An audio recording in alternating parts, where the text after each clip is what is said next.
জিলহজ মাসের প্রথম 10 দিনের মধ্যেই রয়েছে কিছু গুরুত্বপূর্ণ রোজা। জিলহজ মাসের প্রথম দশকেই রয়েছে আরাফার রোজা, এটার মধ্যেই রয়েছে কোরবানি, এটার মধ্যেই রয়েছে হজ। সূরাতুল ফজরের শুরুর দিক থেকে আল্লাহ তাআলা যে আয়াতগুলো নাযিল করেছেন, এভাবে আয়াতে এসেছে, আল্লাহ বলেছেন ওয়াল ফাজরি ওয়া লায়ালিন আশর, কসম করে আল্লাহ বলেছেন 10টি রাতের কথা, শপথ করেছেন ফজরের, শপথ করেছেন 10টি রজনীর। মুফাসসিরিনে কেরামগণ ব্যাখ্যা বিশ্লেষণ করে বলেছেন জিলহজ মাসের প্রথম 10 দিনের কথাই আল্লাহ তাআলা উল্লেখ করে কসম করেছেন, যেহেতু জিলহজ মাসের প্রথম দশকের মধ্যে এমন কোনো আমল নেই যেটি 10 দিনের মধ্যে নেই। রমজান মাসে আছে রোজা, কিন্তু রমজান মাসের মধ্যে হজ নাই।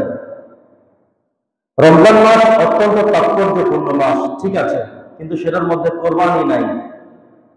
কিন্তু জিলহজ মাসের প্রথম 10 দিন হলো এমন, এখানে আরাফার দিবস আছে, হজের দিবস আছে, কোরবানির দিন আছে, যেটাকে আমরা ঈদুল আযহা জানি, যে সময়ে সমস্ত মক্কা মদিনা জুড়ে, আরব কান্ট্রি জুড়ে বিভিন্ন স্থান থেকে লাব্বাইক আল্লাহুম্মা লাব্বাইক, লাব্বাইক লা শারীকা লাক লাব্বাইক, ইন্নাল হামদা ওয়ান নি'মাতা লাক ওয়াল মুলকা লাক লা শারীকা লাক, এ ধ্বনি উচ্চারিত হচ্ছে।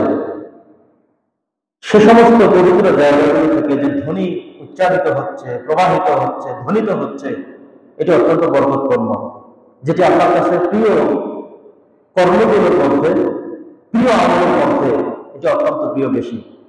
যেহেতু এই সময়টাকেই আল্লাহ তাআলা প্রিয় জায়গায় দিয়ে সমস্ত মুসলমানরা একত্রিত হয়ে তালবিয়া পাঠ করছেন, লাব্বাইক ধ্বনিতে উচ্চারিত করছেন, আল্লাহর সাথে কোনো শিরক নেই সে ধ্বনি তুলছেন, কাবা শরীফের প্রাঙ্গণ জুড়ে সমস্ত হাজী সাহেবদের আর্তনাদ, চিৎকার, সালাত আদায় করা, নিজের জীবনে গুনাহের উচ্ছ্বসিত হওয়া, এই সবগুলো কার্যক্রম চলছে। বিধায় এই প্রথম দশকের গুরুত্বের কথা আল্লাহ তাআলা সরাসরি কোরআন কারিমে বলেছেন ওয়া লায়ালিন আশর, আমি 10টি গজব রাতের কসম বললাম, 10টি রাতের কসম বললাম। প্রিয় সুধী, মনে রাখবেন আজকে জিলহজ মাসের প্রথম সপ্তাহ, জিলহজ মাস চলছে।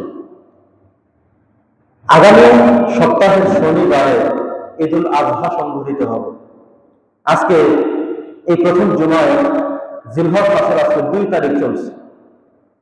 তো সেই দৃষ্টিকোণ থেকে আগামী সপ্তাহ পর্যন্ত পুরো সপ্তাহব্যাপী আমাদের যাদের পক্ষে সম্ভব হয় আমরা যেন রোজা রাখি।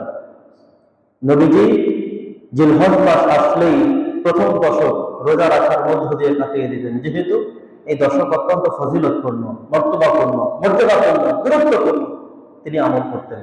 আমরাও চেষ্টা করব জিলহজ মাসের প্রথম দশকে আমরা যেন মন প্রাণ উজাড় করে আমলে মগ্ন থাকতে, পাশাপাশি যাদের উপরে কোরবানি আবশ্যক হয়েছে আমরা যেন কোরবানিকে ডিনাই না করি, এঙ্গ্রি না করি, কোরবানির গুরুত্ব এবং তাৎপর্যের কথা যেন ভুলে না যাই।